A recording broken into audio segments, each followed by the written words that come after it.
అలాగే ఇక్కడ మీకు ఒక డౌట్ రావచ్చు. అసలు మనం ఈ చంక రౌండ్‌ని ఎలా కొలుచుకోవాలి? ఖర్చు గీయకుండా కొలుచుకోవాలా? లేదంటే చంక రౌండ్ చుట్టూ కూడా ఖర్చు గీసుకొని కొలుచుకోవాలా అని చెప్పేసి. హాయ్ అండి. ఈరోజు ఈ వీడియోలో ఆది బ్లౌజ్ కొలతలతో బ్లౌజ్‌ని కట్ చేసేటప్పుడు చంక రౌండ్ ఎలా కొలుచుకోవాలి?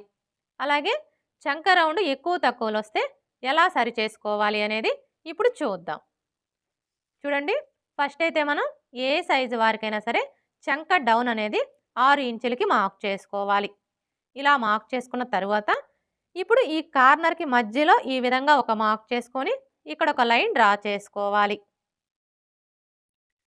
ఇలా డ్రా చేసుకున్న తరువాత ఇప్పుడు చంక రౌండ్‌ని డ్రా చేసుకోవడం కోసం ఈ కార్నర్ దగ్గర నుంచి టేప్‌ని ఈ విధంగా పెట్టేసుకొని చిన్న సైజ్ బ్లౌజులకైతే 1.25 ఇంచులకి మార్క్ చేసుకోవాలి. అదే పెద్ద సైజ్ బ్లౌజులకైతే 1.5 ఇంచులకి మార్క్ చేసుకోవాలి. ఇక్కడైతే చూడండి, ఇది మనకి ఏ సైజ్ బ్లౌజు? ఈ బ్లౌజ్‌కి నడుము లూజ్ వచ్చేసి 31 ఇంచులు. అంటే ఇది మనకి పెద్ద సైజ్ బ్లౌజ్ అనమాట. పెద్ద సైజ్ బ్లౌజ్ కాబట్టి ఇక్కడ మనం 1.5 ఇంచులకి మార్క్ చేసుకోవాలి. ఒకవేళ మీకు చంక దగ్గర ముడతలొస్తున్నాయనుకోండి, అలాంటప్పుడు 1.25 ఇంచులకు కూడా మార్క్ చేసుకోవచ్చు. ఇలా మార్క్ చేసుకున్న తరువాత ఇప్పుడు మనం మార్క్ చేసుకున్న ఈ మార్కింగ్‌ని కలుపుతూ చంక రౌండ్‌ని డ్రా చేసుకోవాలి. చంక రౌండ్‌ని డ్రా చేసుకునేటప్పుడు ఈ స్కేల్ అయితే చాలా బాగా యూజ్ అవుతుందండి. ముఖ్యంగా బిగినర్స్‌కి. చూసారు కదా! ఇప్పుడు మనం మార్క్ చేసుకున్న ఈ మార్కింగ్‌ని టచ్ అవుతూ స్కేల్‌ని ఈ విధంగా పెట్టేసుకొని ఇలా ఈజీగా మనం చంక రౌండ్‌ని డ్రా చేసుకోవచ్చు. ఇలా డ్రా చేసుకున్న తరువాత ఇప్పుడు మనకి ఈ చంక రౌండ్ వచ్చేసి ఆది బ్లౌజ్ యొక్క చంక రౌండ్‌కి కరెక్ట్‌గా సరిపోయిందో లేదో ఒకసారి చెక్ చేసుకోవాలి. అయితే ఇక్కడ మనం చంక రౌండ్‌ని చెక్ చేసుకోవాలి అంటే ఫస్ట్ ఆది బ్లౌజ్‌కి చంక రౌండ్ ఎంత ఉందో కొలుచుకోవాలి. ఆది బ్లౌజ్‌కి చంక రౌండ్‌ని కొలుచుకునేటప్పుడు బ్లౌజ్‌ని బ్యాక్ పార్ట్ వచ్చేసి పై వైపునకు ఉండేలాగా ఈ విధంగా ఫోల్డ్ చేసుకోవాలి. ఇలా ఫోల్డ్ చేసుకున్న తర్వాత ఇప్పుడు ఇక్కడ చూడండి, మనకి షోల్డర్ కుట్టు కనిపిస్తుంది కదా! ఈ కుట్టు దగ్గర నుంచి టేప్‌ని ఈ విధంగా పెట్టేసుకొని ఇక్కడ చూసారా? మనకి ఫస్ట్ కుట్టు కనిపిస్తుంది కదా! కరెక్ట్‌గా ఈ కుట్టు దగ్గరికి ఇలా కొలుచుకోవాలి. ఇలా కొలుచుకున్నాము అంటే మనకి చంక రౌండ్ అనేది కరెక్ట్‌గా వస్తుంది. ఇక్కడైతే చూడండి, మనకి చంక రౌండ్ ఎంత వచ్చింది? 8.25 ఇంచులు.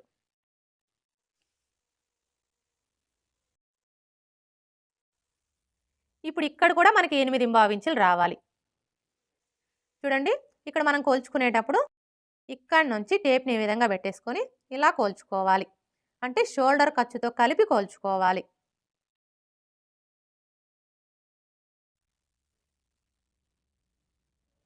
చూసారా? మనకి చంక రౌండ్ ఎంత వచ్చింది? 8 ఇంచులు. కానీ మనకి ఎంత రావాలి? 8.25 ఇంచులు.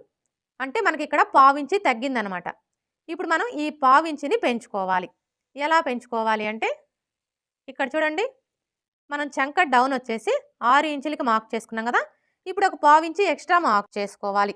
అంటే 6.25 ఇంచులకి మార్క్ చేసుకోవాలి. ఇలా మార్క్ చేసుకొని ఈ విధంగా ఒక లైన్ డ్రా చేసుకోవాలి.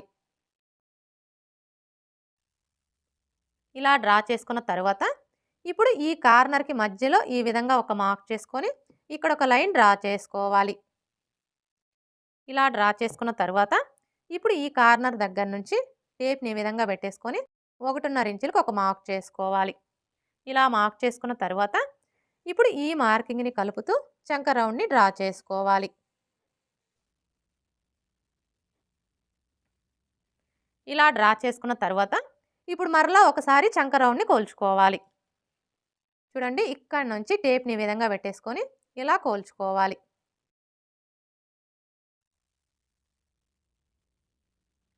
ఇప్పుడు చూసారా? మనకి 8.25 ఇంచులు కరెక్ట్‌గా సరిపోయింది. అర్థమైంది కదా! మనకి ఈ చంక రౌండ్ అనేది ఎక్కువ తక్కువలు వచ్చినప్పుడు ఈ చంక డౌన్‌ని ఒక పావించి తగ్గించుకోవడం గానీ, లేదా పెంచుకోవడం గానీ చేసి చంక రౌండ్ అనేది కరెక్ట్‌గా సరిపోయేలాగా సెట్ చేసుకోవాలి. అలాగే ఇక్కడ మీకు ఒక డౌట్ రావచ్చు. అసలు మనం ఈ చంక రౌండ్‌ని ఎలా కొలుచుకోవాలి? ఖర్చు గీయకుండా కొలుచుకోవాలా? లేదంటే చంక రౌండ్ చుట్టూ కూడా ఖర్చు గీసుకొని కొలుచుకోవాలా అని చెప్పేసి. మీరు ఎలా అయినా కొలుచుకోవచ్చండి. ఎలా కొలుచుకున్నా కూడా మనకి ఈ చంక రౌండ్ అనేది ఒకేలా వస్తుంది.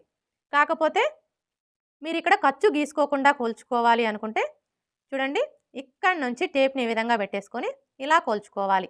అంటే షోల్డర్ ఖర్చుతో కలిపి కొలుచుకోవాలి. చూసారా? మనకి 8 ఇంచులు కరెక్ట్‌గా సరిపోయింది కదా! అదే మీరు చంక రౌండ్ చుట్టూ కూడా ఖర్చు డ్రా చేసుకొని కొలుచుకోవాలి అనుకుంటే, ఇక్కడ చూడండి మనం షోల్డర్ ఖర్చు కోసం హాఫ్ ఇంచ్‌కి మార్క్ చేసుకుంటాం కదా!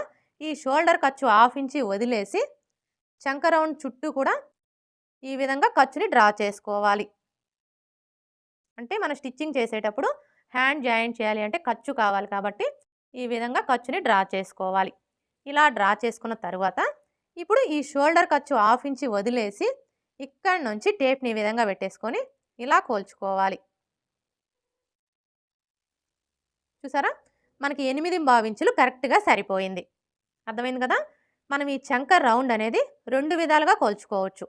1 ఖర్చు గీసుకోకుండా అయినా కొలుచుకోవచ్చు. 2 ఖర్చు గీసుకొనైనా కొలుచుకోవచ్చు. ఎలా కొలుచుకున్నా కూడా మనకి చంక రౌండ్ అయితే కరెక్ట్‌గా వచ్చేస్తుంది. ఇందులో మీరు కన్‌ఫ్యూజ్ అవ్వాల్సిన అవసరం అయితే ఏమీ లేదండి. ఓకే ఫ్రెండ్స్, చూసారు కదా!